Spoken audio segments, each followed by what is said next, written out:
काजी साहब ने जिस भोंडे अंदाज से ये 13 महीने की चीफ जस्टिस की है ना, ये कहीं या पाकिस्तान में या पाकिस्तान में से बाहर ये कहीं चैन से नहीं रह सकेंगे। भाई वो किधर गए फ्लैट्स? वो जवाब तो दे दें। काजी साहब फरमाते हैं कि ये पार्ट टाइम वहाँ जॉब करते थे और ये उस पैसे से बनाया है। और दुनिया का कौन सा पार्ट टाइम जॉब है जिससे लंदन में 3 आपको लोगों की मेहनत पे भी एतराज़ है? आज तक लंदन के नवाज शरीफ के फ्लैट्स का क्यों नहीं जो है वो तखमीना निकाला? इस तरह तो आपकी पुरानी क़यादत पे स्विस केसेस पे बड़े मुकदमात और बड़ी बड़ी बातें, इसी तरह की बातें और सारी आपको पता ही है सारा कुछ। वो भी तकनीकी बुनियादों पर जो है क्वाश हुए हैं। रिकॉर्ड सारा जो नापैद होने की वजह से बाद में जो है ज़ाहिर है अदालत ने उस मुकदमे को बाहर फेंक दिया। काजी फाइज ईसा ने फैसला दिया तो उनको नागवार गुजरा और उन्होंने रेफरेंस करवा दी काजी फाइज ईसा के खिलाफ। जब काजी फाइज ईसा पर मेहरबान हुए तो उसको बहाल भी करवा दिया। इसको लेकर आए माशाअल्लाह काजी फाइज ईसा को, पहले रेफरेंस भी इन्होंने ही करवाई। जब फैज़ाबाद का धरने के केस में उसने जो है कहा कि ISI का क्या काम है कि ये जो है उनको उठाए या बिठाए या उनको पैसे दे या उनको जो है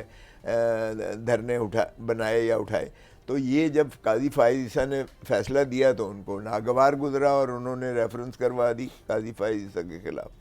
जब काजी फाइज ईसा पर मेहरबान हुए तो उसको बहाल भी करवा दिया। और उन्हीं 2 जज साहबान ने, जिन 2 जज साहबान ने उसके ख़िलाफ़ फ़ैसला दिया था, उनको उधर से उठाकर और काजी साहब की जेब में डाल दिया। और ये 6-4 हो गए, वो 4-6 से 6-4 होकर ये इन्होंने काजी साहब का क्वाश कर दिया। काजी साहब के खिलाफ रेफर। भाई वो किधर गए फ्लैट्स? वो जवाब तो दे दें। काजी साहब फरमाते हैं कि एक मेरे बेटे के नाम है, दूसरे मेरे बेटे के नाम लंदन में फ्लैट है, तीसरा मेरी बीवी के नाम है, लेकिन ये पार्ट टाइम वहाँ जॉब करते थे और ये उस पैसे से बनाया है। और दुनिया का कौन सा पार्ट टाइम जॉब है जिससे लंदन में 3 आपको लोगों की मेहनत पे भी एतराज़ है? मुझे मेहनत करके कोई कमा लेता है तो आपको क्या एतराज़ है? कर लेना इंक्वायरी भाई, करवा लेना। अब कौन करेगा इंक्वायरी? देखें ये तो कोई बात नहीं है, इसका देंगे। अगर आया था रेफरेंस, वो क्वैश कर दिया था। नहीं, पूरे अदलिया ने अपना विजडम अप्लाई किया, क्वैश कर दिया था वो सारा। प्रोसीजरल तकनीकी बुनियादों पर किया। लेकिन आज तक लंदन के नवाज शरीफ के फ्लैट्स का क्यों नहीं जो है वो तखमीना निकाला कि ये ट्रेल ऑफ मनी ही दिखा दें? आज तक क्यों इसका जो है काजी फाइज ईसा साहब के जो है 2 फर्जंद अर्जमंद जो अभी स्टूडेंट थे और पुरानी, इस तरह तो आपकी पुरानी क़यादत पे स्विस केसेस पे बड़े मुकदमात और बड़ी बड़ी बातें, इसी तरह की बातें और सारी आपको पता ही है सारा कुछ। इस पे क्या बंदा? देखें वो भी तकनीकी बुनियादों पर जो है क्वाश हुए हैं। माफ़ कीजिएगा, वो मैं तो उसमें वकील रहा हूँ। वो रिकॉर्ड सारा जो नापैद होने की वजह से बाद में जो है ज़ाहिर है अदालत ने उस मुकदमे को बाहर फेंक दिया। केस न चल पाया। अदरवाइज वो करप्शन के चार्जेस दुरुस्त थे? नहीं, मुझे नहीं पता, ये तो सवाब बर गर्दन रावी। लेकिन चूंकि मैं उसमें वकील रहा हूँ इसलिए वो मेरा। आप जब किताब लिखें कोई तो उसमें भी पेशावराना ये करप्शन टच नहीं करेंगे, क्योंकि आप तो प्रोसिक्यूशन करते रहे, सब चीज़ें लेके चलते रहे। अभी तो मेरा रिटायरमेंट का कोई इरादा नहीं है। ये किताबें तो लिखा जाती हैं जब आप रिटायर होते हैं और आपके पास बहुत वाफिर वक्त होता है या आप जेल में होते हैं, तो फिर आपको और कोई काम नहीं होता। काजी साहब तो देखे रिटायर हो गए, वो तो किताब लिख सकते हैं, लेकिन काजी साहब देखें, काजी एक पॉलिटिकल वर्कर रिटायर नहीं होता। बसद एहतराम काजी साहब एक तो पॉलिटिकल वर्कर नहीं है, और दूसरी बात यह है बसद एहतराम काजी साहब ने जिस भोंडे अंदाज से ये 13 महीने की चीफ जस्टिस की है ना, ये कहीं या पाकिस्तान में या पाकिस्तान में से बाहर ये कहीं चैन से नहीं रह सकेंगे। इनको हॉन्ट करेगी। और जिस तरह बाजवे के साथ तो क्या किया था उस पाकिस्तानी ने या नवाज शरीफ के माशाल्लाह फ्लैट्स के बाहर क्या नारे मारते हैं। काजी साहब तो बाहर जाने लायक नहीं छोड़ा कि इन्होंने अपने आप को और अपनी फैमिली को। दुनिया में है वैसे भी अपना पब्लिक प्लेस पे किसी सीजे को इस तरह आपने कोई टेक्निकल ग्राउंड पे किसी को कोई इतराज़ है तो कोई मैं रेफरेंस फाइल कर दे। छोड़ो यार छोड़ो, मैं यहाँ से पेट्रोल डलवाने ये अपना गाड़ी पे गया तो कहता है सर आपके साथ कोई डाला नहीं है, आपके साथ वो कोई 4 गनमैन नहीं है, तो आप तो आपने कहा नहीं डाले वाली पार्टी मैंने छोड़ दी है। तो मुझे कहता है वो जब आते हैं तो उनका तो बड़ा लाउलच। तो मैंने कहा आप किसको इज्जत से पुकार रहे हो? हाँ, तो ये जवाब आ ये गया। अच्छा। मैंने कहा मेरी एक्नॉलेजमेंट, मेरी रिकग्निशन या मेरा जो है नहीं, कारकर्दगी। मेरा सवाल बड़ा सादा सा है सर कि आमर जो है वो वर्दी में जब प्राइम मिनिस्टर देता है तो शौकत तरीन दे देता है, कुछ लोग इंपोर्ट हो जाते हैं, सारा कुछ होता है। इसी तरह अदलिया भी कोई ना कोई बंदा कभी तख्तादार पे चढ़ा देता है, कभी उससे रिजाइन ले लेता है, कभी घर भेज देता है। ठीक हो गया जी, बीबी साहब की गवर्नमेंट भी इसी तरह गई। अब मेरा ये बड़ा बुनियादी सवाल है कि जब अदम एतमाद के जरिए पार्लियामेंट कहती है कि हम बंदा चेंज करना चाह रहे हैं, तो 63A की एक इंटरप्रिटेशन आ जाती है जिसका आइन से कोई ताल्लुक ही नहीं होता, रीराइट आइन कर देते हैं। मेरी अर्ज ये है कि ये पार्लियामेंट को क्यों आप नहीं, ये भी देखें, ये भी बड़ा मिसनोमर है कि ये रीराइट कर देते हैं। वो मुझे याद है कि मैं रानी शहीद बेनज़ीर भुट्टो के साथ, तो उस वक्त जब 13वीं तरमीम में 58(2)B ख़त्म किया गया तो भी बीबी ने 17 सीटों के साथ, हालांकि उनको मार्जिनलाइज कर दिया गया था उस वक्त की इस्टेब्लिशमेंट ने, फारूक लिगारी के साथ मिलकर और सजाद अली शाह साहब के साथ मिलकर इनको तकरीबन हाथ पैर बांध के इलेक्शन में फेंका था। और आखिरी वक्त तक जो है इनकी जो पिटीशन सुप्रीम कोर्ट में थी उसका फैसला आखिरी वक्त में किया था कि स्पेस ही ना मिले इनको कैंपेन करने की पीपल्स पार्टी को, और 17 सीटों पर लेके ला के खड़ा कर दिया। 14 तो सिंध में से थी और 3 बाकी। बीबी ने फिर भी लीडर ऑफ द ऑपोजिशन भी बनी 17 सीटों के साथ, और फिर यूनानिमसली 58(2)B 13वीं तरमीम मुतफ़िक़ा तौर पर मंजूर करवाई, और 14वीं तरमीम भी मुतफ़िक़ा तौर पर मंजूर करवाई जिसमें ये 63A आया। ठीक है, बीबी को मैंने कहा बीबी आपने तो इसको बादशाह सलामत बना दिया है नवाज शरीफ को, ये तो पहले ही एक साल जो है अपने MNAs को मिलता ही नहीं है, ये तो तकब्बर और फ़िरौन और रऊनत इसकी इतनी ज़्यादा है, ये तो बादशाह सलामत बना दिया आपने, अमीरुल मोमिनीन बना दिया। तो बीबी कहने लगी खोसा साहब देखें, मैंने पाकिस्तान के लिए और पाकिस्तान की जमहूरियत को मजबूत करने के लिए साथ दिया।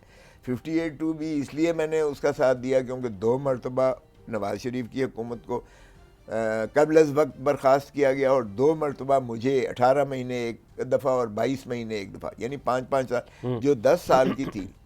तो बीबी की 30 साल की जो सियासी जद्दोजहद थी उसमें से 4 साल सिर्फ इक़्तिदार मिले, और 26 साल बीबी सड़कों के धड़के खाती रही और अपोजिशन की सियासत करती रही। तो बीबी ने कहा कि मैंने इसलिए साथ दिया कि अगर बरतानिया में विल्सन जो है उनका प्राइम मिनिस्टर एक वोट की बर्तरी से 5 साल गुजार सकता है, हमें तो एक MNA आके इतनी मोटी मोटी आंख दिखाता था कि ये करो नहीं तो मैं उधर जा रहा हूँ, तो हम तो ब्लैकमेल होने के खौफ से अगर वो करते थे तो गलत काम की तरफ हमें जो है वो तरगीब दी जाती थी, नहीं करते थे तो हुकूमत गिरती थी और जमहूरियत को जो है मुतज़लज़ल होती थी। सो मैंने इसलिए साथ दिया। तो रूह माफ़ कीजिएगा उसकी ये थी 63A की रूह ये थी कि ये फ्लोर क्रॉसिंग, लोटाक्रेसी और ये जो है पीठ में जो छुरा घोंपने का और हुकूमत इस तरह से बदनीयती और बददियानती से गिराने का ये रिवाज ख़त्म होना चाहिए। अब आप देखें कि अगर सुप्रीम कोर्ट ने उसकी रूह को बहाल किया था कि इनका वोट न गिना जाए और ये मेंबर रहने लायक भी नहीं है, भाई अगर वो मेंबर नहीं रह सकता, वो वोट जो है लोटाक्रेसी नहीं कर फिर भी इसको रीराइट तो नहीं आइन ने करना, ना 2/3 मेजोरिटी लाएं, उसमें तरमीम करें, लोटाक्रेसी को फिक्स करें। नहीं, ये बेईमानी की है सीधी जो है। अब कहा है ना बिलावल ने कि काजी फाइज ईसा के बगैर हम कभी ये ना कर सकते। काजी फाइज ईसा तो इसमें सहूलतकार हो गया। अच्छी बात है ना कि एक पार्लियामेंट को बंदा मिला है कि जो पार्लियामेंट को सुप्रीम जान रहा है, सारी उम्र उन्होंने आपसे इस्तीफे लिए हैं, एक तो आपको तख्तादार पे चढ़ाया है। अच्छा नहीं है कि काजी साहब जैसा एक मोतदिल बंदा मिला जो कह रहा है पार्लियामेंट सुप्रीम है हुजूर, आप पार्लियामेंट को सुप्रीम कीजिए, आपके इदारे को वो पहले पार्लियामेंट को तो वो सुप्रीम कोर्ट देता ना, पहले वो जो घुस बैठी हैं उनको तो निकाल देता, पहले वो हमारी जो पिटीशन उसके पास पेंडिंग है कि फॉर्म 47 वालों को मुनक़ते करके फॉर्म 45 वाले जो एक्चुअली जीते हुए हैं, जो असली जीते हुए हैं, वो असली जीतने वाला तो बेचारा फॉर्म 45 लेके तो हलकान हुआ फिर रहा है और अदालतों में धक्के खा रहा है, सुप्रीम कोर्ट में पेंडिंग है। पहले उसका तो फैसला कर दो, भले कमीशन ही बिठा दो या आप जुडिशल कमीशन के ज़रिए कर दो फैसला। जब आपकी पार्लियामान के अंदर जायज़ मुंतखब लोग अवाम की आवाज़ बन के आ जाते हैं। आपकी पार्टी ने एक इतना बड़ा चीफ जस्टिस आना था, इतना ब्रेन था, उसका रास्ता रोक दिया आपकी पार्टी ने। हमारी पार्टी ने माफ़ कीजिए। उसके दो वजूहत मैं आपसे अर्ज करता हूँ।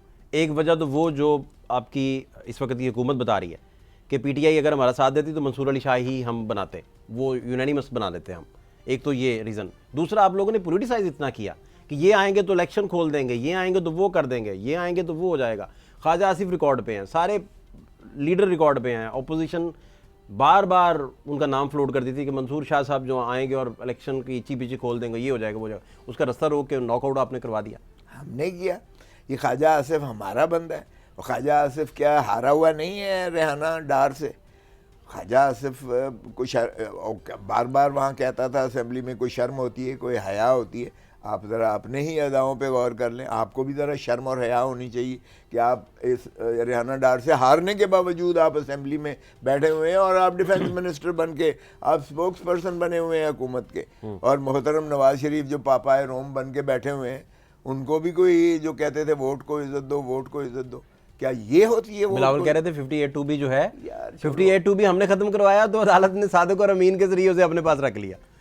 देखिए अदालत का आज ये इनके पास हुकूमत है ना, तो ये दिखा दें कि ये सादिक और अमीन नहीं है। देखें उसने जो है सुप्रीम कोर्ट ने उस पर कौन सी उससे जो है पैसे की तरसील नहीं मांगी है।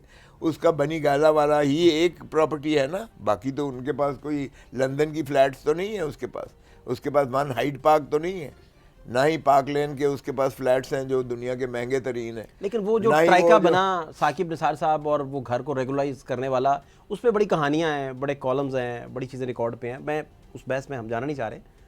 आपका इस पे मैं आप अगर कुछ कह देंगे तो मुझे कोई इतराज़ नहीं, आप बताइए।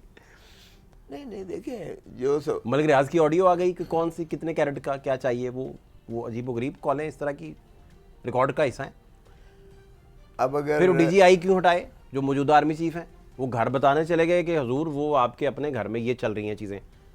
वो देखें ये अब चीज़ें भी रिकॉर्ड पे हैं। आजकल जो कुछ माशाल्लाह ये पकड़ धकड़ जो जिस तरीके से 63A ये 26वीं तरमीम मंजूर करवाई गई है, इसमें क्या, और जिस तरीके से जो हमारे जीते हुए जो है रीकाउंट में हराए गए हैं, और जिस तरीके से इस इलेक्शंस में बग़ैर सिंबल के काजी फायज़ ईसा की सहूलतकारी से माशाल्लाह बखेर के हमें फेंका गया। आपका क्या ख्याल है ये मार्जिनलाइज करके आज तक जो PTI के जो बानी चेयरमैन जेल में जो है वो सहुबत काट रहे हैं, तो आपका क्या ख्याल है कि ये इतने ही माशाल्लाह पाकिस्तान के हमदर्द हैं कि पाकिस्तान इस वक्त तबाह हाली में जो धकेल दिया गया है और सिर्फ एक ही इशू नज़र आता है कि PTI को कैसे ख़त्म करना है, इमरान खान को कैसे जेल में रखना है, अब की पार्टी इनके जो है मेजॉरिटी को कैसे माइनॉरिटी में तब्दील करना है। आपकी पार्टी जो है उसमें बहुत बड़े धड़ेबंदियाँ पार्टी के अंदर एक्सट्रीम धड़ेबंदियाँ हैं और लड़ाई चल रही है, कुछ लोग आपस में लड़ रहे हैं, आपस में ट्वीट्स का सिलसिला जारी है।